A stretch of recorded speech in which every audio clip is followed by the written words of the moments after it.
اما بعد فاعوذ باللہ من الشیطان الرجیم بسم اللہ الرحمن الرحیم وَلَقَدْ أَخَذْنَا آلَ فِرْعَوْنَ بِالسِّنِينَ وَنَقْصٍ مِّنَ الثَّمَرَاتِ لَعَلَّهُمْ يَذَّكَّرُونَ صدق اللہ العظیم۔ آگے بڑھنے سے پہلے دو باتوں کی وضاحت ہو جائے۔ ایک تو تصحیح کرنی ہے مجھے اس بات کی کہ حضرت موسیٰ علیہ السلام جب نبوت سے سرفراز ہو کر مصر واپس آئے ہیں تو اس وقت جو بادشاہ تھا فرعون، وہ اصل میں اس بادشاہ کا بیٹا تھا جس بادشاہ کے زمانے میں کہ یہ بچے کی حیثیت سے دریائے نیل سے باہر نکالے گئے تھے اور جس کی گود میں گویا کہ پلے تھے۔ وہ فرعون بھی ابھی زندہ تھا، بوڑھا ہو چکا تھا، لیکن اس کے حضرت موسیٰ علیہ السلام کے محل میں آنے تک تو کوئی اولاد نہیں ہوئی تھی۔ بعد میں اسے بھی اللہ نے ایک بیٹا دیا اور اب وہ بیٹا جوان تھا، اور وہ بیٹا جو ہے حضرت موسیٰ علیہ السلام کے ساتھ محل میں پلا بڑھا تھا، بالکل ایسے جیسے بھائی ہوتے ہیں۔ تو اس کے دل میں بھی محبت بہت تھی، گویا کہ حضرت موسیٰ کی حیثیت بڑے بھائی کی تھی، اور اس فرعون کی جس کو اب اس باپ نے تخت سے دستبردار ہو کر اپنا زندہ ہونے کے باوجود سارے امور سلطنت جو ہے تفویض کر دیے تھے اپنے اس بیٹے کو، اس کے دل میں بھی محبت تھی اور اس نے بھی قتل کرنے سے گریز کیا۔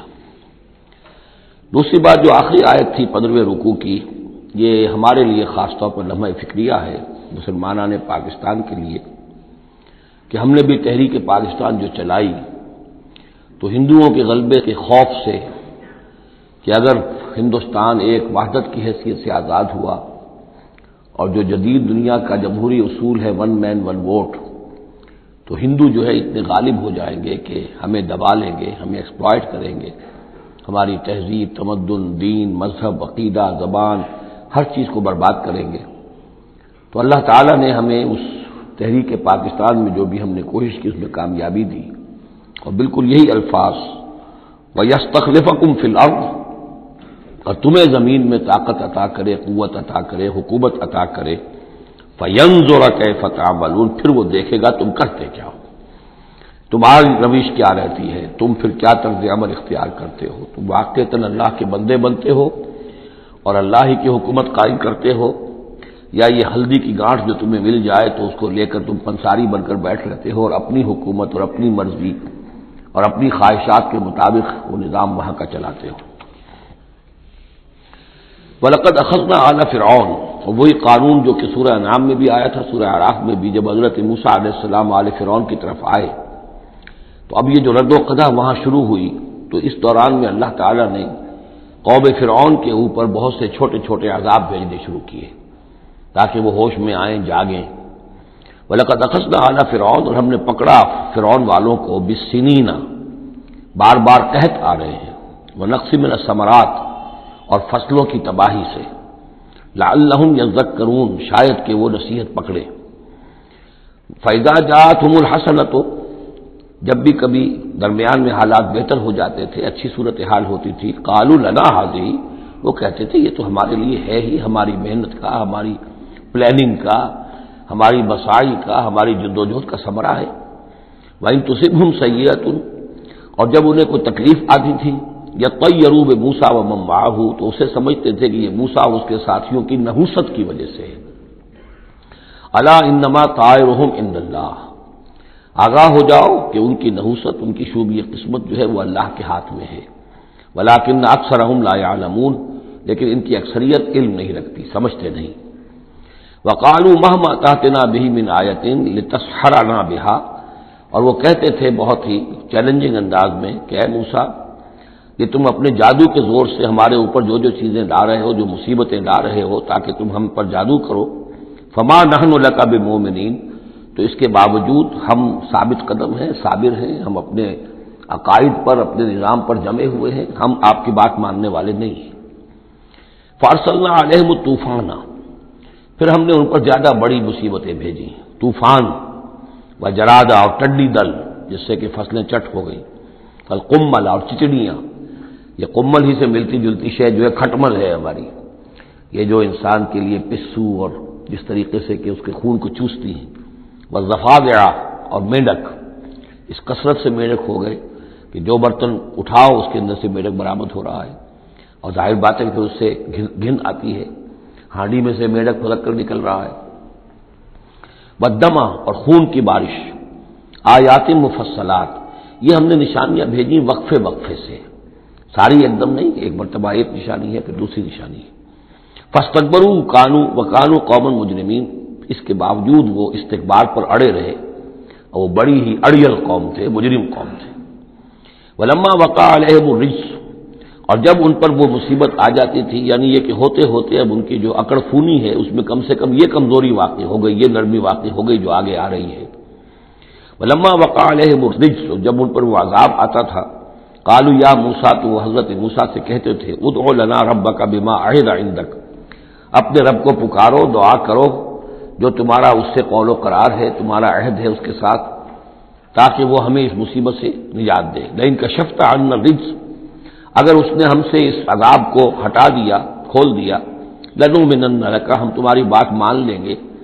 یہ ایمان کے ساتھ جب لام آتا ہے تو اس کے معنی وہ ایمان، ایک عقیدے والا ایمان نہیں ہوتا، مان لیں گے، تمہاری بات مان لیں گے۔ ایک ہے ایمان بے کے ساتھ، آمنتو باللہ و ملائکتہ و کتبہ، تو با کے ساتھ جب آتا ہے پورے وثوق کے ساتھ، یقین کے ساتھ، گہرے اعتماد کے ساتھ، اور ایک ہے کسی کی بات سرسری طور پر مان لینا، تو وہ پھر ایمان لام کے ساتھ ہوتا ہے۔ لنؤمنن لک، ہم آپ کی بات مان لیں گے، ولنرسلن معک بنی اسرائیل، اور آپ کے ساتھ ہم بنی اسرائیل کو اس ملک سے جانے دیں گے۔ اصل میں وہ کیوں نہیں جانے دینا چاہتے تھے؟ اس لیے کہ ان کے لیے وہ بڑی ہی چیپ لیبر تھی، ان کے غلاموں کی حیثیت تھی، اور بڑے بڑے بھاری کام ان سے کرواتے تھے۔ احرام مصر کی تعبیر میں نہ معلوم کتنے اسرائیلیوں کی ہڈیاں جو ہیں وہ دفن ہیں، بڑی بڑی چٹانیں جو ہیں وہ جب اوپر کھینچی جاتی تھی، یعنی کوئی گرتی تھی تو ان کے 20 نہیں سینکڑوں جو ہے اس کے اندر پس جاتے تھے۔ تو ظاہر بات ہے کہ وہ چیپ لیبر جو انہیں ملی ہوئی تھی اس کو چھوڑنے کے لیے آسانی سے وہ تیار نہیں تھے، اس حوالے سے انہیں یہ شاخ گزر رہا تھا، ورنہ ظاہر بات ہے وہ بھی جانتے تھے کہ یہ ہمارے اس ملک کے رہنے والے نہیں ہیں، یہ فلسطین سے آئے تھے حضرت یوسف علیہ السلام کے زمانے میں، لیکن جیسا کہ میں نے عرض کیا آپ سے پہلے کہ ابتدا میں ان کے لیے وہاں بڑی آؤ بھگت رہی، بڑے عیش رہے، وہ پیرزادوں کی طرح ان کا احترام کیا گیا، انہیں بہترین زمینیں دی گئیں، جوشن کا علاقہ کہلاتا ہے جو نیل کا ڈیلٹا ہے، جو سب سے زیادہ زرخیز علاقہ ہے، وہ ان کو دیا گیا، وہاں یہ لوگ جو زمیندار بنے۔ لیکن اس کے بعد جب وہ نیشنلسٹ ریولوشن آیا تو بات ساری جو ہے وہ الٹی ہو گئی، تو فرمایا کہ ہم بھیج دیں گے آپ کے ساتھ بنی اسرائیل کو۔ فلما کشفنا عنہم الرجس، لیکن جب ہم ان سے وہ مصیبت کو دور کر دیتے تھے، الی اجل ہم بالغوہ، ایک مدت تک کے لیے کہ جس تک وہ پہنچ جائیں، لیکن ظاہر بات ہے کہ ہر ایک چیز کے لیے ایک مدت ہے، اس کے اندر ہی وہ بات ختم ہوتی ہے۔ اذا ہم ینکثون، تو پھر وہ اپنے عہد سے پھر جاتے تھے، اپنا وہ وعدہ جو تھا وہ اس کو توڑ دیتے تھے۔ فانتقمنا منہم، اب now cutting a long story short, بس ہم نے ان سے انتقام لیا۔ فاغرقناہم فی الیم، اور ہم نے انہیں سمندر میں غرق کر دیا، بانہم کذبوا بآیاتنا، اس لیے کہ انہوں نے ہماری آیات کو جھٹلایا، وکانوا عنہا غافلین، اور یقیناً وہ ہماری ان آیات سے تغافل برتتے رہے۔ وَأَوْرَثْنَا الْقَوْمَ الَّذِينَ كَانُوا يُسْتَضْعَفُونَ مَشَارِقَ الْأَرْضِ وَمَغَارِبَهَا الَّتِي بَارَكْنَا فِيهَا، اور وارث بنا دیا ہم نے اس زمین کے مشرق و مغرب کا جس کو کہ ہم نے بابرکت بنایا ہے۔ یہاں میں مشارق الارض آ کر ذرا بات کے سمجھنے میں مشکل ہو جاتی ہے، یہ خاص ایک ترتیب ہے رزم کے حوالے سے۔ مراد یہ ہے کہ اس زمین کا وارث بنا دیا جس زمین کو ہم نے بابرکت بنایا ہے، اس کے مشرق اور مغرب پر قبضہ دلا دیا اس قوم کو کہ جس کو دبا لیا گیا تھا۔ یہ زمین فلسطین ہے، ارض فلسطین، اس لیے کہ قرآن مجید میں بھی ہے الذی بارکنا حولہ، سبحان الذی اسری بعبدہ لیلا من المسجد الحرام الى المسجد الاقصى الذی بارکنا حولہ لنریہ من آیاتنا۔ تو یہ سرزمین فلسطین جو ہے یہ اس اعتبار سے بھی مبارک ہے کہ سینکڑوں انبیاء یہاں رہے اور دفن ہوئے، حضرت ابراہیم علیہ السلام کے بعد سے لے کر، اور یہ کہ نہ معلوم کتنے طویل عرصے تک یہ انبیاء کا مدفن بھی رہا اور ان کا مسکن بھی رہا۔ پھر یہ کہ بڑی زرخیز علاقہ بھی ہے۔ تو ہم نے اس قوم کو کانوا یستضعفون، جو دبا لیے گئے تھے مصر میں، جو دبے ہوئے تھے، پسے ہوئے تھے، ان کو وارث بنا دیا اس زمین کے مشرق اور مغرب کا، مشارق الارض و مغاربها التی بارکنا فیہا، جس میں ہم نے برکتیں رکھی ہیں۔ وتمت کلمۃ ربک الحسنی علی بنی اسرائیل، اور تیرے رب کی اچھی بات، اچھا وعدہ بنی اسرائیل کے حق میں پورا ہو گیا، بما صبروا، جو صبر انہوں نے کیا، یعنی جو بھی سختیاں آئیں حضرت موسیٰ علیہ السلام کے ساتھ، جو بھی لوگ ان میں سے ایمان لائے تھے، انہوں نے واقعتاً ثابت قدمی دکھائی، اور یہ کہ وہ صبر کی وجہ سے اللہ تعالیٰ کا وعدہ ان پر پورا ہوا۔ وَدَمَّرْنَا مَا كَانَ يَصْنَعُ فِرْعَوْنُ وَقَوْمُهُ، اور ہم نے تباہ و برباد کر دیا جو کچھ کے بنایا تھا فرعون نے اور اس کی قوم نے، وَمَا كَانُوا يَعْرِشُونَ، اور جو وہ اونچے اونچے کرتے تھے، محل بناتے تھے یا کچھ اور اونچی اونچی ٹٹیاں چڑھاتے تھے اپنے انگوروں کی بیلوں کے لیے، ان سب کو ہم نے جو ہے ختم کر کے رکھ دیا۔ اب یہ جو تھا ان کا سفر مصر سے اور جو یہ صحرائے سینا تک آئے، اس کا تذکرہ جو ہے کئی مرتبہ اس سے پہلے مدنی صورتوں میں بھی آ چکا ہے، لیکن اب کچھ واقعات وہ بیان ہو رہے ہیں کہ جو اس ایکسوڈس کے بعد، اسے ایکسوڈس کہتے ہیں، کتاب الخروج، یعنی یہ جو باب ہے اولڈ ٹیسٹمنٹ کا، ایکسوڈس، نکلنا، مصر سے نکلنا، اس کے حالات۔ وجاوزنا ببنی اسرائیل البحر، اور پار اتار دیا ہم نے بنی اسرائیل کو سمندر کے یا دریا کے، فَأَتَوْا عَلَىٰ قَوْمٍ، تو ان کا گزر ہوا، پہنچے وہ ایک ایسی قوم پر، یعکفون علی اصنام لہم، جو اعتکاف کرتے تھے اپنے اپنے بتوں کا۔ یہ لفظ ذرا یہاں پر نوٹ کیجئے، اعتکاف کرنا۔ اصل میں جو فلسفہ ہے بت پرستی کا، جسے کہ آج کے دور میں ڈاکٹر رادھا کرشنن، جو ایک زمانے میں ہندوستان کے صدر بھی رہے ہیں، بہت بڑے فلسفی تھے، بلکہ ایک دور میں یوں سمجھیے کہ دنیا میں دو ہی فلسفیوں کا ڈنکا بج رہا تھا، ایک فلسفی مذہبی قسم کا اور وہ ڈاکٹر رادھا کرشنن تھے، اور ایک فلسفی ملحد قسم کا وہ برٹرنڈ رسل تھا، اور یہ دونوں تقریباً ایک ہی عمر کے ہم عمر، اور دونوں ہی 90 سے اوپر ہو کر فوت ہوئے ہیں۔ تو ڈاکٹر رادھا کرشنن نے ہندوستان کے فلسفے کو گویا کہ زندہ کر دیا اپنی تصنیفات کے ذریعے سے۔ اس نے بت پرستی کا جو فلسفہ بیان کیا وہ یہ کہ ہم یہ نہیں سمجھتے کہ ان بتوں میں کچھ ہے، یہ تو اصل میں بت تو ہم کسی ڈیٹی، کوئی بھی دیوی یا دیوتا کے نام پر مناتے ہیں، اس سے دھیان کرنے کے لیے، کنسنٹریشن نہیں ہو سکتی، خو گرے پے کرے محسوس ہے انسان کی نظر، انسان جو ہے مراقبہ کرتا ہے۔ اگر آپ جو مراقبہ کرنا چاہتے ہیں، اللہ کے ساتھ دھیان لگانا چاہتے ہیں، کیسے لگائیں؟ لیکن اگر کسی تصویر کو سامنے رکھ لیں تو پھر توجہ کو مرکوز کرنا آسان ہو جائے گا۔ یہ ہے ان کا فلسفہ بت پرستی کا۔ تو اعتکاف اسی کو کہتے ہیں، جو ابھی آپ جن کو بھی اللہ توفیق دے گا اصل صحیح ہو کہ سال میں یہ 10 دن آدمی نکال لے کہ اپنی توجہات کو ہر چیز سے، دنیاوی معاملات سے، ان سے ہٹا کر اور اللہ تعالیٰ کی ذات پر وہ مرکوز کرے، ذکر پر، توجہ پر اور دعا پر، مناجات پر، یہ اعتکاف ہے۔ تو انہوں نے بت اپنے بنائے ہوئے تھے اور ان بتوں کا اعتکاف کرتے تھے۔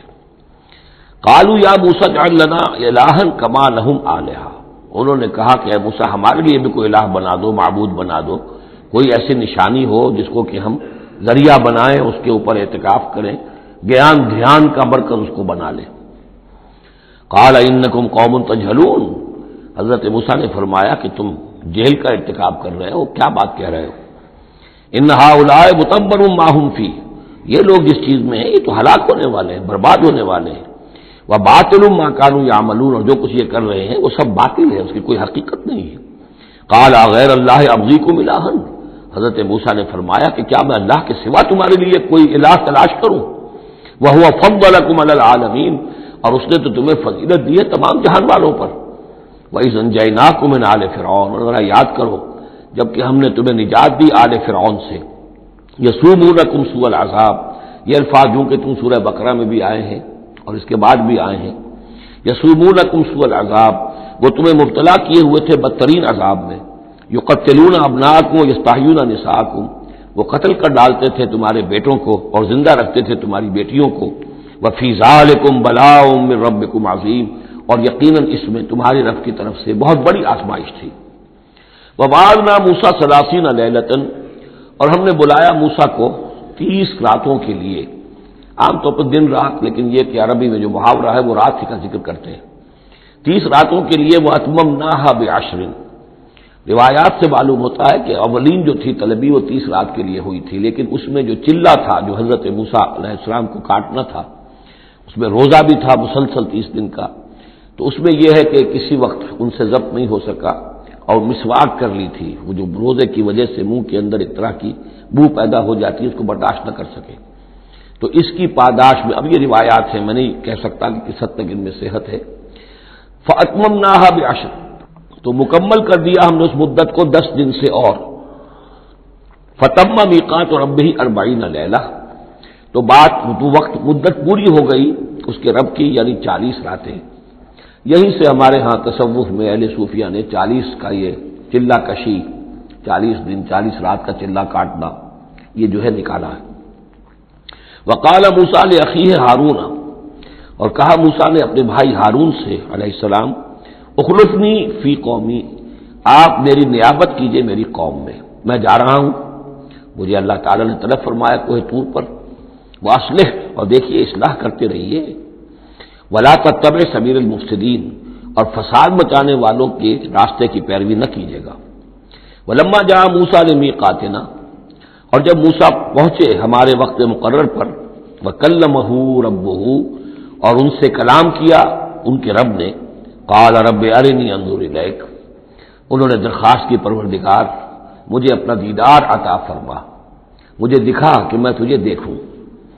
قال لن ترانی، اللہ نے فرمایا تم مجھے ہرگز نہیں دیکھ سکتے، ولکن انظر الی الجبل، لیکن ذرا اس پہاڑ کو دیکھو، فإن استقر مکانہ، اگر وہ اپنی جگہ پر کھڑا رہ جائے، برداشت کر جائے ہماری تجلی کو، فسوف ترانی، تو تم بھی سوچنا کہ شاید ہمیں دیکھ سکو۔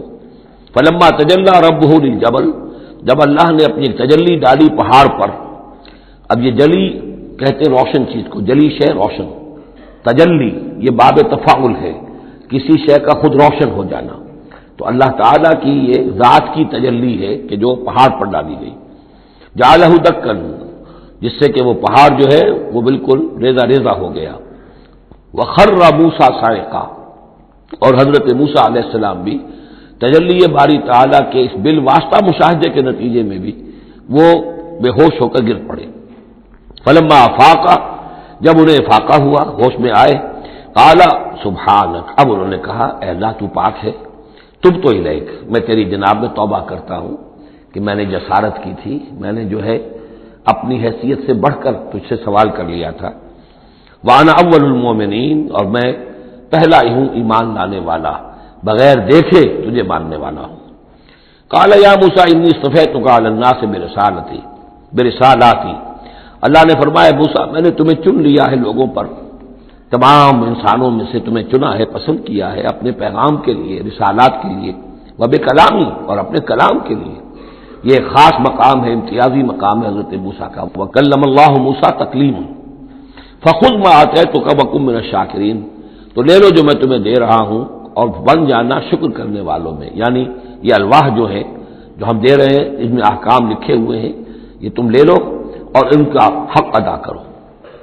وَكَتَبْنَا لَهُ فِي الْأَلْوَاحِ، اور ہم نے لکھ دیا اس کے لیے تختیوں پر، وہ پتھر کی تختیاں، مِن كُلِّ شَيْءٍ مَوْعِظَةً، ہر طرح کی نصیحت، وَتَفْصِيلًا لِكُلِّ شَيْءٍ، اور ہر طرح کے احکام کی تفصیل، یعنی جو بنیادی احکام ہیں، موٹے موٹے احکام ہیں، یوں سمجھیے کہ وہ در حقیقت ایک طرح سے ڈینجر سگنلز ہیں۔ اگر آپ کسی پہاڑی راستے پر جا رہے ہیں تو جگہ جگہ آپ کو نشانات ملتے ہیں کہ ذرا یہاں بچ کے گزرنا، تو شریعت خداوندی جو ہے وہ بھی در حقیقت انسانی تمدن کا جو پیچیدہ سفر ہے اس میں ڈینجر کوشنز ہیں، ڈینجر سگنلز ہیں، یہاں اس سے ذرا دور رہنا، اس سے ذرا ہٹ کر رہنا، اس کے اندر اندر آدمی جو ہے وہ اپنی محنت کرے، کوشش کرے، جدوجہد کرے، مباحات کے دائرے کے اندر جو بھی اس کا ہے چوائس اس کو اختیار کر لے، لیکن جو محرمات ہیں وہ حدود ہیں، تلک حدود اللہ فلا تقربوها، تو شریعت کی جو آسمانی شریعت ہے اصل بنیاد یہی ہے کہ زندگی کے ہر گوشے سے متعلق چند موٹے موٹے احکام دے دیے، اس کے اندر جو ہے وہ کھلا چھوڑ دیا انسان کو کہ اب اس کے اندر اپنی سمجھ سے، اپنے اجتہاد سے، اپنی کوشش سے، اپنی عقل کو بروئے کار لا کر کام کرو۔ وَكَتَبْنَا لَهُ فِي الْأَلْوَاحِ مِن كُلِّ شَيْءٍ مَوْعِظَةً وَتَفْصِيلًا لِكُلِّ شَيْءٍ فَخُذْهَا بِقُوَّةٍ، تو اے موسیٰ اس کو تھام لو مضبوطی کے ساتھ، وَأَمُرْ قَوْمَكَ، اور اپنی قوم کو بھی حکم دو، يَأْخُذُوا بِأَحْسَنِهَا، کہ وہ اسے پکڑیں، اس کو تھامیں اس کی بہترین صورت کے اندر۔ اس کے مراد کیا ہے کہ ہر معاملے کے اندر درجے ہوتے ہیں، آپ کو ایک چیز بتائی جا رہی ہے، اس میں ایک درجہ اونچا ہے، ایک اس سے کمتر ہے، آپ اونچے سے اونچے درجے کی طرف آنے کی کوشش کیجیے۔ یہی بات جو ہے مسلمانوں سے بھی پھر کہی گئی ہے، آخری پاروں میں ہم دیکھیں گے چل کر کہ وہ لوگ کہ جو کلام کو سنتے ہیں، یستمعون القول فیتبعون احسنہ، وہ کلام کو سنتے ہیں پھر جو اس کی بہترین بات ہوتی ہے اس کو اختیار کرتے ہیں۔ ایک یہ ہوتا ہے آدمی سوچتا ہے کچھ اور کمی والی بات ہو جائے، ڈھیل ہو جائے، رعایت ہو جائے، چلیے پاس مارکس مجھے مل جائیں، مجھے فرسٹ ڈویژن نہیں چاہیے، مجھے سیکنڈ ڈویژن نہیں چاہیے، ڈسٹنکشن نہیں چاہیے، پاس ہی ہو جاؤں۔ لیکن یہ معاملہ دین میں نہیں ہونا چاہیے، یہ معاملہ دنیا میں کرو، دین میں اچھے سے اچھا، اعلی سے اعلیٰ، جیسا کہ ہم پڑھ چکے ہیں سورہ مائدہ کے اندر، اذا اتقوا وآمنوا وعملوا الصالحات ثم اتقوا وآمنوا ثم اتقوا واحسنوا واللہ يحب المحسنین۔ ہے جستجو کہ خوب سے ہے خوب تر کہاں، کیوں نہیں بہتر سے بہتر کی طرف جاتے؟ جتنا آج وقت لگا رہے ہو دین کے لیے اس سے زیادہ لگاؤ کل، اور پرسوں اس سے آگے تمہارا قدم پڑنا چاہیے، نہ یہ کہ آدمی جو ہے وہ پیچھے کی طرف دیکھے۔ وَأَمُرْ قَوْمَكَ يَأْخُذُوا بِأَحْسَنِهَا، اس کا جو بہترین رخ ہے اس کو اختیار کریں۔ سَأُرِيكُمْ دَارَ الْفَاسِقِينَ، ان قریب میں تمہیں وہ گھر دکھا دوں گا جو اس وقت فاسقوں کے قبضے میں ہے۔ یعنی یہاں جو کچھ ہوا ہے، کوہ طور جو ہے وہ سمجھ لیجئے کہ وہ سینائی پیننسلا کا جو ساؤدرن ٹپ ہے وہاں پر ہے تقریباً کوہ طور۔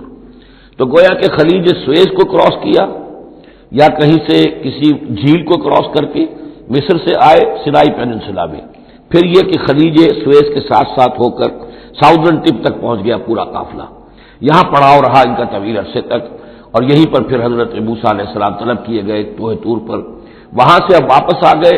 اب ان سے کہا گیا کہ آگے بڑھو، اور خلیج عقبہ کے ساتھ ساتھ ہو کر داہنی جو ہے کھاڑی جو ہے ریڈ سی کی، اس سے آگے بڑھو اور فلسطین میں جا کے اب تمہیں جنگ کرنی ہے، تمہارا وہ ملک جو ہے جو تم چھوڑ کر آئے تھے تقریباً جو سمجھیے کہ 700-800 برس پہلے یا اس کے آس پاس، اب اس کے اوپر قبضہ ہے مشرکوں کا، کافروں کا، جاہلوں کا۔ اب اس اپنی سرزمین کو ان سے آزاد کرانے کے لیے اب تمہیں جہاد کرنا ہے، وہ جس کا ذکر ہم سورہ مائدہ میں پڑھائے ہیں، تو اس کا یہاں پر تذکرہ ہو رہا ہے۔ سوریکم دار الفاسقین، یعنی وہ فلسطین تک اب میں تمہیں لے جاؤں گا اور تمہیں دکھا دوں گا وہ جگہ جو تمہارا اصل مسکن ہے، اور اس کے لیے یہ ہے کہ تمہیں اب ان فاسقوں کو وہاں سے نکالنا ہوگا۔ سأصرف عن آیات الذین یتکبرون فی الارض بغیر الحق، میں پھیر دوں گا اپنی آیات سے ان لوگوں کے رخ کو جو زمین میں ناحق تکبر کرتے ہیں، یعنی یہ خود اللہ تعالیٰ فرما رہے ہیں جن کے اندر تکبر ہے میں خود ان کا رخ پھیر دیتا ہوں، وہ ہماری آیات کو دیکھتے ہی نہیں، سمجھتے ہی نہیں، اس لیے کہ تکبر ہے۔ تکبر وہ شے ہے جو اللہ کو سب سے زیادہ ناپسند ہے۔ فرمایا گیا ہے ایک حدیث میں، حدیث قدسی میں، الکبر ردائی، تکبر میری چادر ہے۔ تو اگر کوئی اور تکبر کرتا ہے تو گویا کہ میری چادر میرے شانے سے وہ گھسیٹ رہا ہے، تو اس کے خلاف میرا اعلان جنگ ہے۔ ایک اور حدیث میں فرمایا لن يدخل الجنہ من کان فی قلبہ مثقال حبۃ من کبر، جنت میں کبھی داخل نہیں ہو سکے گا وہ شخص جس کے دل میں دانے کے برابر بھی تکبر ہے۔ تکبر سب سے بڑا روگ ہے۔ تو جن لوگوں کے اندر تکبر ہے ہم ان کا رخ پھیر دیتے ہیں اپنی آیات سے، ہم انہیں اس کا اہل نہیں سمجھتے کہ وہ ہماری آیات کو سمجھیں اور دیکھیں۔ وَإِن يَرَوْا كُلَّ آیَةٍ لَا يُؤْمِنُوا بِهَا، اور اگر وہ سرسری طور پر دیکھ بھی لے، ساری نشانیاں دیکھ لیں، تب بھی وہ ایمان لانے والے نہیں ہیں۔ وَإِن يَرَوْا سَبِيلَ الرُّشْدِ لَا يَتَّخِذُوهُ سَبِيلًا، اور اگر وہ دیکھ بھی لے کامیابی کا اور سعادت کا اور ہدایت کا راستہ، تب بھی اس راستے کو اختیار نہیں کریں گے۔ وَإِن يَرَوْا سَبِيلَ الْغَيِّ يَتَّخِذُوهُ سَبِيلًا، اور جب بھی ان کے سامنے آئے گا کجی کا راستہ، ٹیڑھ کا راستہ، گمراہی کا راستہ، اسے وہ اختیار کریں گے۔ یعنی یہ ساری چیزیں ان کی کس وجہ سے ہیں کہ ان کے دلوں میں تکبر ہے۔ ذالک بانہم کذبوا بآیاتنا، اس لیے کہ انہوں نے ہماری آیات کو جھٹلایا اپنے تکبر کی بنیاد پر، وکانوا عنہا غافلین، اور اس سے تغافل برتتے رہے۔ والذین کذبوا بآیاتنا ولقاء الآخرۃ، اور جو لوگ بھی جھٹلائیں گے ہماری آیات کو اور آخرت کی ملاقات کو، حبطت اعمالہم، ان کے سارے اعمال حبط ہو جائیں گے۔ اپنی جگہ وہ بڑی نیکیاں کما رہے ہوں، جیسے کہ قریش مکہ تھے، ہم کعبے کی خادم ہیں، کعبے کی خدمت کر رہے ہیں، کعبے کو صاف رکھتے ہیں، حاجیوں کو دودھ پلاتے ہیں، پانی پلاتے ہیں، ان کے سارے عمل حقارت ہو جائیں گے۔ هل یجزون الا ما كانوا یعملون، اور ان کو نہیں دیا جائے گا بدلے میں مگر وہی کچھ جو وہ کرتے تھے۔ واتخذ قوم موسیٰ من بعدہ من حلیہم عجلا جسدا لہ خوار، اور بنا لیا موسیٰ کی قوم نے ان کے بعد، حضرت موسیٰ علیہ السلام جب چلے گئے کوہ طور پر تو پیچھے یہ ایک فتنہ اٹھا ہے، سامری، یہ سامری جو ہے اس نے فتنہ اٹھایا، اور جو کچھ ان لوگوں کے پاس، اسرائیلیوں کے پاس، جو ان قبطیوں کے زیورات بہت سے رکھے ہوئے تھے امانتاً، وہ بھی جانتے تھے کہ یہ قوم، یہ چونکہ ابراہیم کی نسل میں سے ہے تو یہ امانت دار ہے۔ جب یہ وہاں سے چلے تو وہ سارے جو ہیں وہ زیورات بھی وہ لے کر آ گئے تھے اپنے دشمنوں کے۔ ان زیورات کو لے کر اس نے گلایا، آگ میں تمایا، گلایا، اور اس سے ایک بچڑے کی شکل بنائی، اور کچھ ایسی کاریگری رکھی کہ اس میں سے ہوا جب گزرتی تھی ایسے سوراخ رکھ دیے کہ اس میں سے ایسی آواز آتی تھی جیسے کہ بچڑا جو ہے وہ بول رہا ہے، اور اس نے کہا یہ ہے تمہارا خدا۔ یہ موسیٰ تو بھول گیا، موسیٰ کو مغالطہ ہو گیا، وہ کہاں گیا ہے، کس خدا سے ملنے گیا، خدا تو یہ ہے۔ اور اس میں بھی ایک اور بات دوسری جگہ پر آ جائے گی، یہاں تو نہیں ہے، کہ حضرت موسیٰ علیہ السلام اصل میں اپنے اشتیاق اور محبت اور شوق اور جذبے کی وجہ سے قبل از وقت چلے گئے تھے، جو وقت معین تھا کوہ طور پر آنے کا اس سے پہلے۔ تو اللہ نے جواب طلبی کی تھی، ما عجلک عن قومک یا موسیٰ، اے موسیٰ اپنی قوم کو چھوڑ کر پہلے کیسے آ گئے ہو؟ اور انہوں نے جواب دیا، اجلت الیک رب لترضی، پروردگار میں جلدی آیا تاکہ تو راضی ہو جائے، تو میرا شوق دیکھ، میرا اشتیاق دیکھ، تیری محبت، تجھ سے گفتگو اور کلام کی جو میرے اندر شوق ہے اس کی وجہ سے آیا ہوں۔ تو گویا کہ وہ تو شاباش کی توقع رکھتے تھے، یہاں ڈانٹ پڑ گئی۔ ما عجلک عن قومک یا موسیٰ قال عجلت الیک رب لترضی، لیکن اللہ نے فرمایا فإنا فتنا قومک من بعدک، تمہاری اس عجلت کی وجہ سے ہم تمہاری قوم کو تمہارے بعد فتنے میں ڈال چکے ہیں۔ تو جلدی خیر کے لیے بھی نہیں کرنی چاہیے، خیر کے کام کو بھی عین وقت پر سہج پکے سو میٹھا ہو۔ تو اضلهم سامری نے انہیں گمراہ کر دیا ہے، وہ تذکرہ ہو رہا ہے۔ من حلیہم، زیوروں سے، عجلاً جسداً، ایک بدن سا بنایا بچڑے کا سا، لہو خوار، جس میں گائے کی سی آواز آتی تھی۔ الم یروا انہ لا یکلمہم، کیا انہوں نے یہ نہیں غور کیا کہ وہ نہ ان سے بات کر سکتا ہے، وہ گدھے کی سی یا گھوڑے کی سی یا بچڑے کی سی آواز سے تو کوئی بات نہیں بنتی۔ ولا یہدیہم سبیلا، نہ انہیں وہ کوئی راستہ بتا سکتا ہے۔ اتخذوہ وکانوا ظالمین، انہوں نے اسی کی عبادت شروع کر دی، اسے معبود بنا لیا، اور وہ تھے بہت ظالم۔ ولما سقط فی ایدیہم ورأوا انہم قد ضلوا، اور جب ان کے ہاتھوں کے طوطے اڑ گئے، پچھتاوا ہوا، یعنی ان میں سے بھی گویا کہ 3 حصوں میں قوم تقسیم ہو گئی۔ ایک قوم، بڑا حصہ قوم کا وہ رہا جو اس گناہ میں شریک نہیں ہوا، ایک حصہ وہ تھا کہ جو کچھ دیر کے لیے شریک رہا لیکن فوراً ہوش میں آ گیا بعد میں، تیسرا حصہ وہ تھا جو حضرت موسیٰ علیہ السلام کی واپسی تک اس پر اڑا رہا، جازم رہا۔ تو یہاں اس درمیانی طبقے کا ذکر ہو رہا ہے۔ ولما سقط فی ایدیہم ورأوا انہم ضلوا، جب ان کے ہاتھوں کے طوطے اڑ گئے، ان کے پچھتاوا طاری ہوا، اور انہوں نے سوچا ہم تو گمراہ ہو گئے، یہ ہم کیا کر بیٹھے۔ قالوا لئن لم یرحمنا ربنا، انہوں نے کہا کہ اگر ہمارے رب نے ہم پر رحم نہ فرمایا، ویغفر لنا، اور اگر ہمیں بخش نہ دیا، لنکونن من الخاسرین، تو ہم تو ہو جائیں گے بہت خسارے والوں میں سے۔ ولما رجع موسیٰ الی قومہ غضبان اسفا، تو جب موسیٰ لوٹے اپنی قوم کے پاس غضبان اسفا، غضبان یہ فعلان کے وزن پر، رحمان کے وزن پر، نہایت غضبناک۔ حضرت موسیٰ علیہ السلام کا مزاج بھی جلالی تھا، پھر یہ کہ اتنی بڑی گمراہی، اور یہ اللہ تعالیٰ نے کوہ طور ہی پر بتا دیا تھا کہ تمہاری قوم پیچھے فتنے میں پڑ چکی ہے اور وہ گمراہ ہو چکی ہے۔ فإنا فتنا قومک من بعدک وأضلہ السامری، تو وہاں سے آئے ہی ہیں تو غضبناک تھے، غضبان آصفا، نہایت افسوس میں بھی اور سخت غضبناک۔ قال بئس ما خلفتمونی من بعدی، یہ خطاب حضرت ہارون سے بھی ہو سکتا ہے اور اپنی پوری قوم سے بھی ہو سکتا ہے۔ بری ہے میری نیابت جو تم نے کی ہے میرے بعد۔ عاجلتم امر ربکم، تم نے اپنے رب کے معاملے کے اندر جلدی کی، میرا انتظار کرتے، اگر اس نے کچھ بنا ہی دیا تھا، کوئی شوبدہ دکھایا تھا، میرے آنے تک انتظار کر لیتے، میں تمہیں بتاتا اس کی حقیقت کیا ہے۔ وَأَلْقَى الْأَلْوَاحَ، اور انہوں نے وہ جو تختیاں لے کر آئے تھے کوہ طور سے تورات والی، وہ تو ایک طرف ڈال دی۔ وَأَخَذَ بِرَأْسِ أَخِيهِ يَجُرُّهُ إِلَيْهِ، اور غضبناک ہو کر اپنے بھائی حضرت ہارون علیہ السلام کا سر کے بال پکڑ لیے اور اپنی طرف کھینچا غصے میں، یہ تم نے کیا کیا میرے پیچھے، یہ میں تمہیں خلیفہ بنا کر گیا تھا۔ قال ابن امہ، انہوں نے کہا اے میرے ماں جائے، اے میرے ماں کے بیٹے، ان القوم استضعفونی، قوم نے مجھے دبا لیا تھا، مجھے بے بس کر دیا تھا۔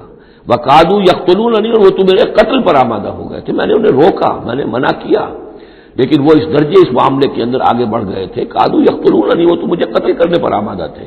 فلا تشمت بی الاعداء، تو دیکھیں اب مجھ پر آپ دشمنوں کو ہنسنے کا موقع نہ دیں. ایک تو آپ کے پیچھے انہوں نے مجھے دبایا، میری توہین کی، مجھے قتل کرنے تک پر آمادہ ہو گئے. اب وہ دیکھیں گے کہ موسیٰ بھی آئے ہیں تو میرے بال آپ پکڑ کر کھینچ رہے ہیں اور میری توہین کر رہے ہیں، تو اس پر تو دشمن اور ہنسے گا. فلا تشمت بی الاعداء، شماتت اعداء یہ ہمارے ہاں پھر اردو زبان میں محاورہ ہے. ولا تجعلنی مع القوم الظالمین، اور مجھے ان ظالموں کے ساتھ نہ کر دیجئے، میں ان کے ساتھ نہیں ہوں، نہ میں نے ان کے ساتھ اتفاق کیا ہے، میں روکتا رہا، منع کرتا رہا. قال رب اغفر لی ولاخی، اب حضرت موسیٰ نے دعا کی اللہ سے، پروردگار بخش دے مجھے بھی اور میرے بھائی کو بھی، وادخلنا فی رحمتک، اور ہمیں داخل فرما اپنی رحمت میں، وانت ارحم الراحمین، اور یقیناً تو ہے تمام رحم کرنے والوں میں سب سے بڑھ کر رحم فرمانے والا. ان الذین اتخذوا العجل سینالهم غضب من ربهم، اب یہ فیصلہ انہوں نے دیا، یقیناً جن لوگوں نے اس بچڑے کو اپنا معبود بنایا، ان قریب ان پر آئے گا غضب ان کے رب کی طرف سے، گویا کہ قتل مرتد کی سزا جس کا ذکر ہم سورہ بقرہ میں پڑھ چکے ہیں. وذلۃ فی الحیات الدنیا، دنیا میں ذلت بھی آئے گی، وکذالک نجزی المفترین، اور اسی طریقے سے بہتان باندھنے والوں کو، جھوٹ گھڑنے والوں کو ہم جزا دیتے ہیں. والذین عملوا السیئات ثم تابوا من بعدها وآمنوا، البتہ جن لوگوں نے کچھ دیر کے لیے یہ غلط کام کیا تھا لیکن پھر وہ توبہ کر لی انہوں نے، من بعدها اس کے بعد، وآمنوا اور ایمان لے آئے، ان ربک من بعدها لغفور الرحیم، تو یقیناً اس کے بعد آپ کا رب جو ہے غفور الرحیم ہے. جن سے عارضی طور پر یہ بات ہو گئی تھی پھر انہوں نے توبہ کر لی، ان کے لیے تو مغفرت ہے، اللہ تعالیٰ معاف فرمائے گا، غفور الرحیم ہے. البتہ جو اب تک اس پر اڑے رہے ہیں ان کے لیے یہ حد جاری کی جائے گی. یہ بالکل ایسے ہی جیسے سورہ مائدہ میں ہم نے پڑھا ہے محاربے والی آیت میں کہ اگر کوئی ڈاکو ہے، راہزن ہے، کوئی ملک کے اندر فساد مچا رہے ہیں، تو اگر اس سے پہلے کہ تم ان پر قابو پاؤ اگر وہ توبہ کر لے تو پھر ان کے لیے معاملہ اور ہوگا، پھر ان کے ساتھ نرمی بھی ہو سکتی ہے، معاف بھی کیا جا سکتا ہے. لیکن اگر قابو پا لو تو پھر ان کی سزا بہت سخت ہے، لیکن قابو پانے سے پہلے توبہ کر لے تو ان کے لیے نرمی. اسی طرح یہاں معاملہ ہے. وَلَمَّا سَكَتَ عَن مُوسَى الْغَضَبُ، جب موسیٰ کا غصہ کو ٹھنڈا پڑا، اخذ الالواح، اب انہوں نے وہ تختیاں اٹھائیں، وفی نسختها هدى ورحمۃ للذین هم لربهم یرہبون، اور اس کی تحریر میں لکھا ہوئی تھی رحمت، ہدایت بھی اور رحمت بھی ان لوگوں کے حق میں جو اپنے رب سے ڈرتے ہیں، اپنے رب کا تقوی اور خوف رکھتے ہیں. واختار موسیٰ قومہ 70 رجلا لمیقاتنا، اب ایک تو سزا دے دی گئی، ایک تو پرج ہو گئی، اور یہودی جو ہیں جنہوں نے کہ آخری وقت تک اس کے اوپر قائم رہے انہیں قتل کر دیا گیا. اب اس کے بعد ایک اجتماعی توبہ کے لیے حضرت موسیٰ علیہ السلام نے اپنی قوم کے 70 سرکردہ افراد کو لیا، واختارا چن لیا. اختار موسیٰ قومہ 70 رجلا لمیقاتنا، اللہ تعالیٰ ہی نے طلب فرمایا ہے، ہمارے وقت مقررہ کے لیے چن لیے موسیٰ نے اپنی قوم میں سے 70 سرکردہ افراد. فلما اخذتهم الرجفۃ، جب وہ آئے ہیں کوہ طور پر یا اس کے قریب تو ان کے اوپر کپ کپی طاری ہو گئی یا زلزلے نے آ پکڑا، یعنی وہ ایک سخت ترین جو ہے ان کے لیے پھر خوفناک صورت پیدا کر دی گئی. قال رب، حضرت موسیٰ نے عرض کیا پروردگار، لو شئت اہلکتہم من قبل وایایا، اگر تیری مشیت یہی تھی تو اس سے پہلے ہی ہمیں بھی ہلاک کر سکتا تھا، مجھے بھی کر سکتا تھا، انہیں بھی کر سکتا تھا. خطا کار تو ہم ہیں، غلطی ہوئی ہے، لیکن بہرحال ہم نے اتنا بڑا کفارہ بھی دے دیا ہے، اپنی قوم کے اتنے لوگوں کو اپنے ہاتھوں ذبح بھی کیا ہے. لیکن یہ کہ اگر ہلاک ہی کرنا تھا جو اس وقت شکل ہو رہی ہے تو پہلے قدم پر بھی تو ہلاک کر سکتا تھا.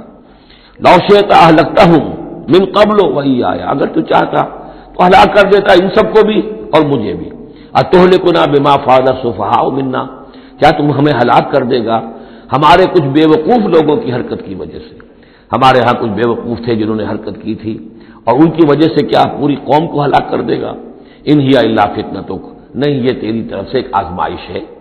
تضل بہا من تشاء، تو گمراہ کرتا ہے اس کے ذریعے سے جس کو چاہتا ہے، وتہدی من تشاء، اور ہدایت دیتا ہے جس کو چاہتا ہے. انت ولینا، تو ہمارا ولی ہے، ہمارا ساتھی ہے، پشت پناہ ہے، مولا ہے. فاغفر لنا، بس ہمیں بخش دے، ہماری گناہ کو معاف فرما. ورحمنا، ہم پر رحم فرما. وانت خیر الغافرین، اور یقیناً تمام بخشنے والوں میں تو سب سے بہتر بخشنے والا ہے. واکتب لنا فی هذه الدنیا حسنہ وفی الآخرہ، ہمارے لیے اس دنیا کی زندگی میں بھی حسنہ لکھ دے، طے کر دے. اب دیکھیے یہ دعا کر رہے ہیں حضرت موسیٰ اپنی قوم کے لیے، بنی اسرائیل کے لیے وَاكْتُبْ لَنَا فِي هَذِهِ الدُّنْيَا حَسَنَةً وَفِي الْآخِرَةِ، وہی الفاظ ربنا آتنا فی الدنیا حسنۃ وفی الآخرۃ حسنۃ وقنا عذاب النار. تو لکھ دے، طے کر دے کہ ہمارے لیے دنیا میں بھی حسنہ ہو، آخرت میں بھی. انا ہدنا الیک، ہم تیری جناب میں توبہ کرتے ہیں، رجوع کرتے ہیں، جو خطا ہو گئی ہے اس کا اعتراف کرتے ہوئے معافی چاہتے ہیں. قال عذابی اصیب بہ من اشاء، اللہ نے فرمایا جہاں تک میرے عذاب کا تعلق ہے وہ تو اس میں تو میں مبتلا کروں گا جس کو چاہوں گا. ورحمتی وسعت کل شیء، تم رحمت کا سوال کر رہے ہو تو ایک رحمت تو میری وہ ہے جو ہر شے کے شامل حال ہے. ہر شے کا وجود میری رحمت سے ہے، اس کا بقا میری رحمت سے ہے، اس کا تسلسل میری رحمت سے ہے. ایک تو رحمت عامہ ہے جو تمام مخلوقات کو شامل ہے، تمام مخلوقات جو ہے اس میں سے حصہ پا رہے ہیں. ورحمتی وسعت کل شیء فسأکتبھا، اب یہاں مراد ہے خاص رحمت جس کے لیے تم کہہ رہے ہو، وہ تو میں لکھ دوں گا ان لوگوں کے لیے. اب یہ بہت اہم مقام یہاں آ رہا ہے، وہ اپنی رحمت میں خاص کر دوں گا، لکھ دوں گا للذین یتقون، جو تقوی کی روش اختیار کریں، ویؤتون الزکاۃ، اور زکوٰۃ دیتے رہیں، والذین هم بآیاتنا یؤمنون، اور جو لوگ ہماری آیات پر ایمان پختہ رکھیں. الذین یتبعون الرسول النبی الامی الذی یجدونہ مکتوبا عندہم فی التوراۃ والانجیل، جو اتباع کریں گے ہمارے امی نبی کی، جس کا کو رسول بنا کر بھیجا جائے گا، رسول نبی امی کا اتباع کریں گے. الذی یجدونہ، جسے پائیں گے لکھا ہوا مکتوبا عندہم، ان کے پاس، اپنے پاس، فی التوراۃ والانجیل، کہ وہ ان کے پاس اس کی پیشن گوئیاں، اس کے حالات، اس کی علامات تورات اور انجیل دونوں میں ہوں گی. تو جو لوگ ان کا اتباع کریں گے، نبی امی محمد الرسول اللہ صلی اللہ علیہ وسلم امیین میں سے اٹھائے گئے، اور آپ واقعتاً اس قوم میں سے تھے جس کے پاس کوئی کتاب نہیں تھی، کوئی شریعت نہیں تھی. ویسے بھی آپ نے دنیاوی اعتبار سے کوئی تعلیم حاصل نہیں کی، دنیاوی معیار کے اعتبار سے لکھنا پڑھنا آپ نہیں جانتے تھے، تو امی تھے. تو رسول نبی الامی، جو پیروی کریں گے میرے اس رسول کی جو نبی امی ہوگا، جسے یہ پائیں گے الذی یجدونہ مکتوبا، لکھا ہوا، جس کی علامات اور جس کی پیشن گوئیاں، عندہم فی التوراۃ والانجیل، ان کے پاس تورات اور انجیل دونوں میں. یامرہم بالمعروف، وہ انہیں نیکی کے حکم دے گا، وینہاہم عن المنکر، اور تمام بدیوں سے روکے گا، ویحل لہم الطیبات، اور ان کے لیے تمام حلال چیزیں، پاک چیزیں حلال کر دے گا. یعنی جو ہم پڑھ چکے ہیں کچھ چیزیں تھیں کہ جو بنی اسرائیل پر ان کی شرارتوں کی وجہ سے بھی حرام کر دی گئی تھی، یہ تمام بندشیں اٹھا دے گا، تمام پاکیزہ چیزوں کو ان کے لیے حلال کرے گا. ویحرم علیہم الخبائث، اور جتنی خبیث ناپاک چیزیں ہیں انہیں حرام قرار دے گا. وَيَضَعُ عَنْهُمْ إِصْرَهُمْ وَالْأَغْلَالَ الَّتِي كَانَتْ عَلَيْهِمْ، اور ان سے اتار دے گا، دور کر دے گا، انہیں نجات دے گا ان کے بوجھوں سے اور ان کی ان توقوں سے کہ جو ان کے اوپر پڑے ہوئے ہوں گے. یعنی مختلف رسوم اور رواج، ان کے توق جو لوگ باندھ لیتے ہیں اپنے گلوں کے اندر. چاؤ میں کچھ لوگ دولت والے جو ہیں وہ نئی نئی رسمیں ایجاد کرتے ہیں، نئے نئے تہوار ایجاد کرتے ہیں، نئی جو ہیں اور تقریبات کا چرچا ہو جاتا ہے. غریبوں کے لیے پھر ان کو پورا کرنا پڑتا ہے. شادی بیاہ کی یہ تقریبات ہیں. اب جن کے پاس حرام کی دولت کے انبار جمع ہیں ان کے لیے تو اپنی دولت مندی کے اظہار کا موقع ہے. کیسے پتہ چلے گا ہم دولت مند ہیں؟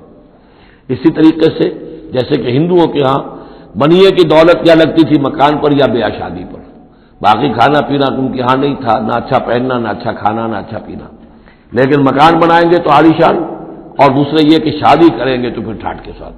یہی ہمارے ہاں بھی معاملے چلے آ رہے ہیں. وہ ہندوانہ پس منظر ہے اور اس میں رسومات ہیں. اب یہ امیروں کے لیے تو چونچلے ہیں، غریبوں کے لیے یہ اسر اور اغلال ہیں. اسر وہ بوجھ کو جن کو لے کے چل نہ سکے. نتیجہ کیا نکلتا ہے؟ بچیاں بیٹھی ہوئی ہیں، ہاتھ پیلے نہیں ہو سکتے، شادی نہیں ہو سکتی، نہ نومن تیل ہو، نہ رادہ ناچے، نہ سارے تقاضے پورے ہوں، نہ شادی ہو سکے. تو یہ جو اسر اور اغلال لوگوں نے، پھر یہ کہ جو سوشل ایولیوشن کہہ لیجئے یا جو بھی اس کے اندر تنزل ہوا ہے، جس کے نتیجے میں لوگوں کے اوپر طرح طرح کی قیدیں آ گئی ہیں. کہیں جو ہے وہ جاگیرداری نظام آ گیا ہے، اس کی قید ہے. کہیں بادشاہت ہے، امپیریلزم ہے، اس کی قید ہے. کہیں سرمایہ دار نظام ہے، اس کا تشدد ہے. تو محمد جب آئیں گے، یہ اللہ تعالیٰ فرما رہے ہیں، ان تمام قیدوں سے نجات دلائیں گے، ان تمام بوجھوں سے نوع انسانی کو نجات دیں گے، عدل اور قسط کا نظام قائم کریں گے.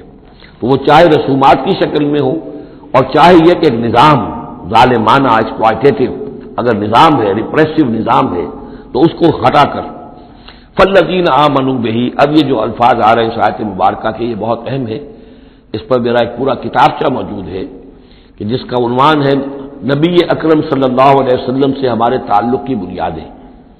فالذین آمنوا بہ، گنتی کر لیجئے، تو جو لوگ ان پر ایمان لائیں گے، پہلی شرط ہے ایمان، وعزروہ، اور ان کا ادب کریں گے، ونصروہ، اور اس کی مدد کریں گے، واتبعوا النور الذی انزل معہ، اور اس نور کی پیروی کریں گے جو ان کے ساتھ نازل کیا جائے گا۔ اولئک هم المفلحون، یہی لوگ ہوں گے فلاح پانے والے۔ اللہم ربنا اجعلنا منہم۔ اب یہاں تھوڑی سی وضاحت کر لیجئے، فالذین آمنوا بہ، وہ لوگ جو اس پر ایمان لائیں گے۔ ایمان کے دو تقاضے سمجھ لیجئے، ایک تقاضا اطاعت، لا یؤمن احدکم حتی یکون ہواہ تبعا لما جئت بہ، تم میں سے کسی شخص کا مجھ پر ایمان نہیں ہے جب تک کہ اس کی خواہش سے نفس تابع نہ ہو جائے اس کے جو میں لے کر آیا ہوں، جو احکام میں لے کر آیا ہوں۔ تم اگر جب ایمان رکھتے ہو کہ میں اللہ کی طرف سے لے کر آیا ہوں تو تمہیں حکم ماننا ہے۔ لا یؤمن احدکم حتی یکون ہواہ تبعا لما جئت بہ۔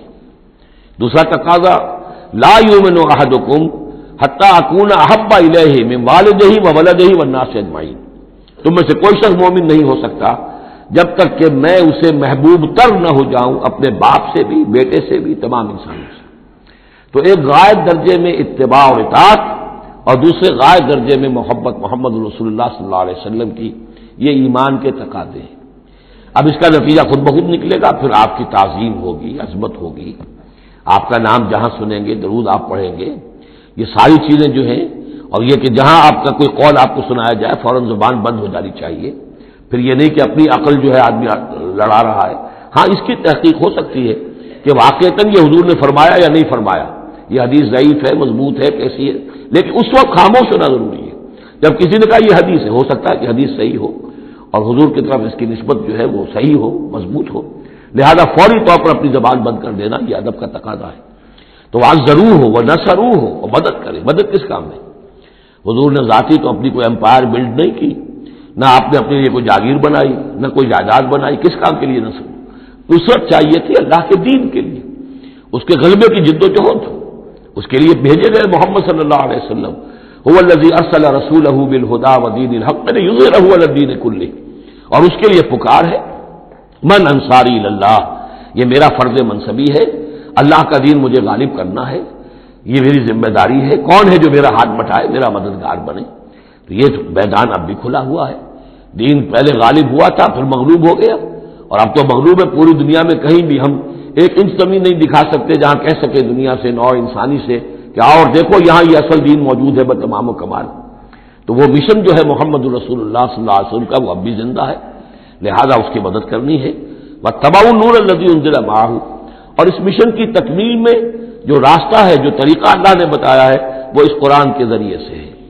تذکیر قرآن سے، تبلیغ قرآن کی، انذار قرآن سے، تبشیر قرآن سے، تعلیم قرآن کی، یتلو علیہم آیاتہ ویعلمہم الکتاب والحکمۃ ویزکیہم، اس کے ذریعے سے لوگوں کو کھینچو، لوگوں کو نکالو گندگیوں میں سے اور اندھیروں میں سے، لوگوں کے اندر ایمان کی شمع روشن کرو، پھر انہیں منظم کرو، جمع کرو، پھر باطل سے ٹکراؤ۔ فالذین آمنوا بہ وعزروہ ونصروہ واتبعوا النور الذی انزل معہ، تو جو لوگ ان پر ایمان لائیں گے اور ان کی تعظیم کریں گے اور ان کی مدد کریں گے اور اس نور کی پیروی کریں گے جو ان کے ساتھ نازل کیا جائے گا، یعنی قرآن مجید، حضور کے ساتھ یہ نازل کیا گیا، بھیجا گیا۔ اولئک هم المفلحون، یہی لوگ ہوں گے فلاح پانے والے۔ اللہم ربنا اجعلنا منہم۔ قل یا ایھا الناس، اب ظاہر بات ہے کہ وہ لمبی بات کو اب یہاں پہ ختم کرتے ہوئے کہ اب حضور صلی اللہ علیہ وسلم تشریف لے آئے، اب یہی بات اس کے حوالے سے اب آپ سے کہا جا رہا ہے کہ اے نبی، جو خبر دی تھی اس وقت ہم نے موسیٰ کو، اور جو ہم نے کہہ دیا تھا کہ جو رحمت ہے ہماری خصوصی وہ انہی لوگوں کے لیے ہوگی تم میں سے کہ جو محمد عربی صلی اللہ علیہ وسلم پر ایمان لے آئیں گے، تو اب کہہ دیجئے ڈنکے کی چوٹ، قل یا ایھا الناس، کہہ دیجئے اے لوگوں۔ اور یہ پھر بہت نوٹ کرنے کے قابل ہے کہ ہم نے اب تک جتنے رسولوں کا تذکرہ سنا ہے، پڑھا ہے سورہ اعراف میں، وہ یا قوم، یا قوم، یا قوم، اے میری قوم کے لوگوں، لیکن محمد رسول اللہ کی امتیازی شان یہ ہے کہ یہ قوم کی طرف مبعوث نہیں ہوئے، صرف پوری نوع انسانی کی طرف. جیسے سورہ بقرہ کے تیسرے رکوع کی پہلی آیت میں نے حوالہ دیا تھا، یا ایھا الناس اعبدوا ربکم الذی خلقکم والذین من قبلکم لعلکم تتقون. تو یہ آفاقی رسالت ہے، عالمی رسالت ہے، انسانی سطح پر ہے. قل یا ایھا الناس انی رسول اللہ الیکم جمیعا، میں اللہ کا رسول ہوں تمہاری طرف، سب کی طرف. الذی لہ ملک السماوات والارض، یہ بات 5 مرتبہ قرآن میں کہی گئی ہے مختلف الفاظ میں کہ حضور کی بعثت پوری نوع انسانی کے لیے ہے، جس میں سب سے نمایاں آیت وہ ہے وما ارسلناک الا کافۃ للناس بشیرا ونذیرا، ہم نے نہیں بھیجا ہے محمد آپ کو مگر پوری نوع انسانی کے لیے بشیر اور نذیر بنا کر. باقی یہ کہ اور مختلف اسالیب میں 4 مرتبہ اور یہ بات آئی ہے کہ آپ کی بعثت جو ہے کسی خاص قوم، کسی خاص ملک، کسی خاص رنگ اور نسل کے لوگوں، کسی خاص قبیلے کی طرف نہیں ہے بلکہ پوری نوع انسانی کی طرف ہے. قل یا ایھا الناس انی رسول اللہ الیکم جمیعا الذی لہ ملک السماوات والارض، میں اس اللہ کا رسول ہوں جس کے لیے آسمان اور زمین کی بادشاہی ہے. لا الہ الا ہوا، اس کے سوا کوئی معبود نہیں. یحیی و یمیت، وہی زندہ رکھتا ہے اور وہی موت وارد کرتا ہے. فآمنوا باللہ، تو ایمان لاؤ اللہ پر، ورسولہ النبی الامی الذی، اور اس کے اس رسول پر جو نبی امی ہے اور جو یؤمن باللہ وکلماتہ، جو ایمان رکھتا ہے اللہ پر اور اس کے کلام پر، اس کے کلمات پر، اس کی باتوں پر. واتبعوہ، اور اس کی پیروی کرو، لعلکم تہتدون، تاکہ تم ہدایت پاؤ.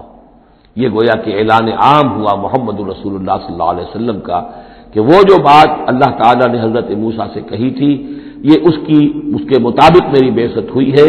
اور اب گویا کہ جیسا کہ میں نے آپ کو بتایا تھا یہ تمہید ہے، تیاری ہو رہی ہے، چونکہ اب مدینے کی طرف سفر کرنا ہے.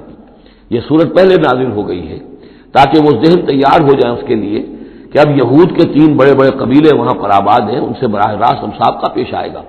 ابھی تک براہ راست خطاب یہود سے نہیں ہوا، یا بنی اسرائیل سے کوئی خطاب نہیں. گفتگو ہو رہی ہے محمد رسول اللہ سے یا اہل مکہ سے یا حضور کے وساطت سے مسلمانوں سے. لیکن یہ کہ وہ باتیں ساری وہ آ رہی ہیں کہ جن کا اب محل جو ہے واضح ہو جائے گا ہجرت کے بعد. وَمِن قَوْمِ مُوسَىٰ أُمَّةٌ يَهْدُونَ بِالْحَقِّ وَبِهِ يَعْدِلُونَ، اور موسیٰ کی قوم میں یقیناً کچھ لوگ ایسے تھے، امتن ایسے لوگ تھے کہ جو حق کی ہدایت دیتے تھے. یعنی یہ تو نہیں ہو سکتا اتنے جلیل القدر پیغمبر کے کوئی بھی ساتھی نہ ہو، حواری نہ ہو، یا بڑی اکثریت ان کی جو ہے ناہنجاروں پر رہی مشتمل، لیکن بہرحال ان کے ساتھ ایک جماعت ان کے حواریین کی، ان کے ساتھیوں کی.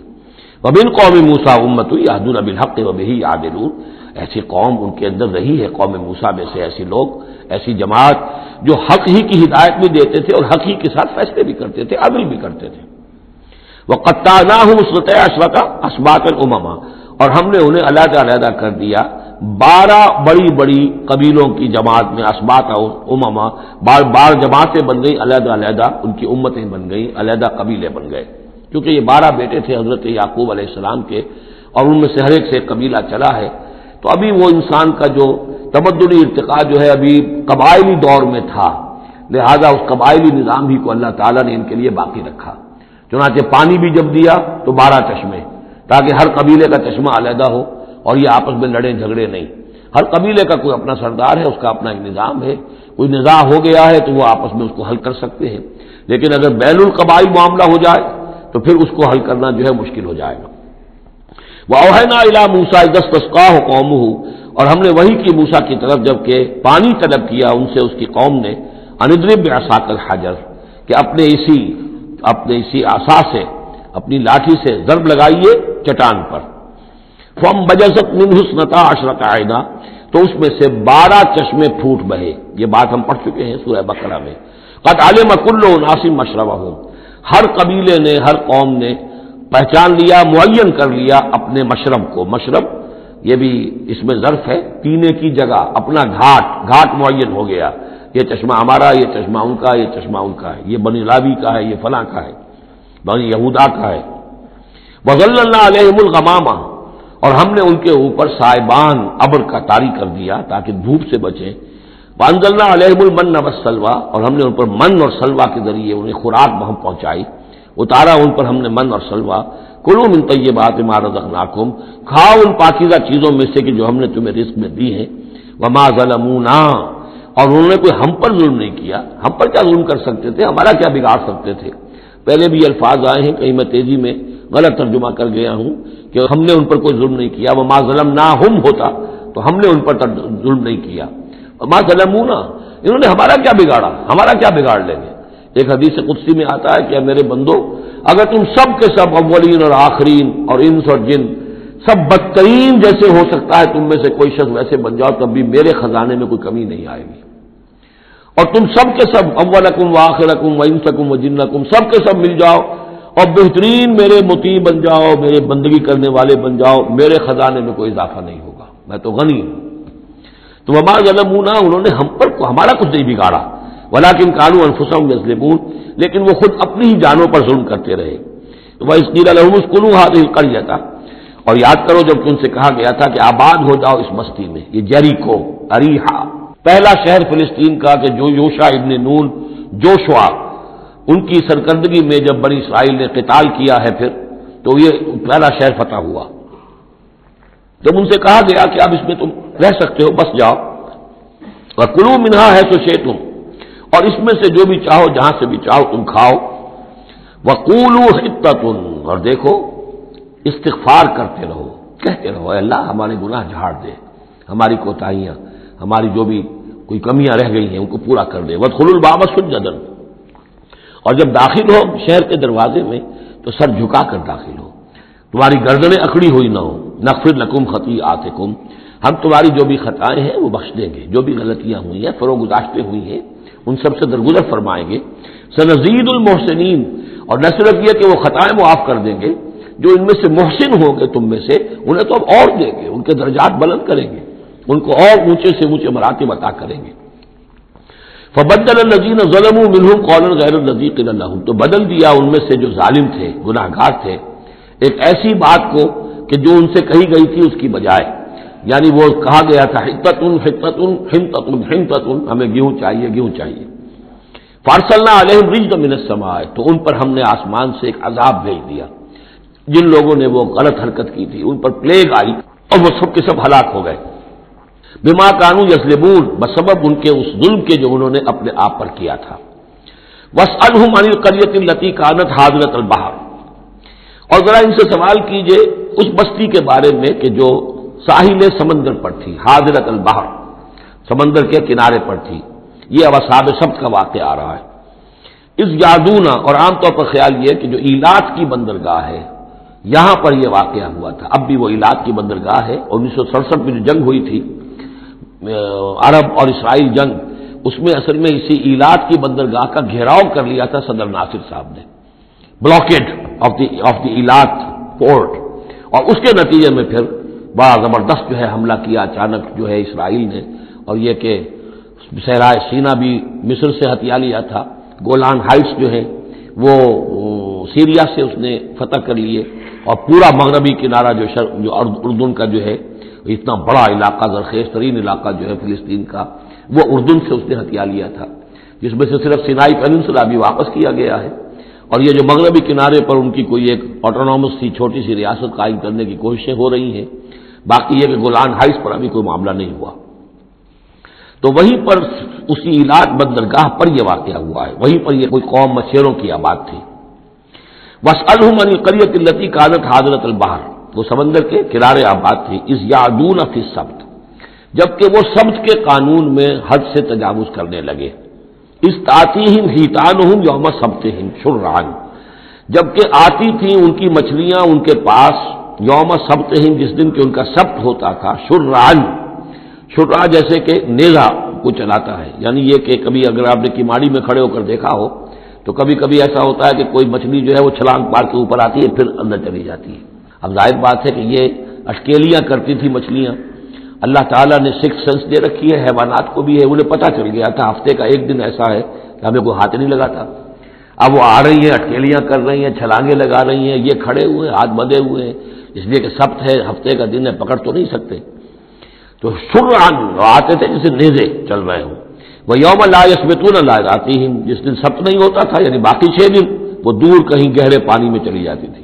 اور گہرے پانی میں جا کے مچھلیوں کا پکڑنا جو ہے اس وقت تک تو انسان کے پاس آلات نہیں تھے. کذالک نبلوہم بما کانوا یفسقون، اس طرح ہم نے انہیں آزمایا تھا، ایک بڑی آزمائش میں ڈال دیا کہ دیکھیں یہ کتنے ثابت قدم رہتے ہیں، شریعت کے حکم پر قائم رہتے ہیں اور فاقہ برداشت کر لیتے ہیں، یا یہ کہ شریعت کے ساتھ کوئی استہزاء کرتے ہیں، تمسخر کرتے ہیں۔ وَإِذْ قَالَتْ أُمَّةٌ مِّنْهُمْ، یہاں بھی نوٹ کر لیجئے کہ جیسے وہاں معاملہ ہوا، 3 حصوں میں یہ قوم تقسیم ہو گئی۔ ایک حصہ وہ تھا کہ جس نے اس گناہ میں حصہ نہیں لیا اور وہ منع بھی کرتا رہا کہ مت کرو، دیکھو نہیں منکر کا فریضہ سر انجام دیتا رہا، یہ اللہ تعالیٰ کا۔ وہ کرتے کیا تھے؟ ہفتے کے روز گئے، گڑھے کھودے اور سمندر کا پانی اس میں لے آئے ساحل کے ساتھ گڑھے کھود کر، تو اس کے ساتھ مچھلیاں بھی آ گئی، واپسی کا راستہ کر دیا بند، مچھلی کو ہاتھ نہیں لگایا، ہفتے کو اتوار کو جا کے مچھلی پکڑ لی، تو فائدہ کیا ہوا؟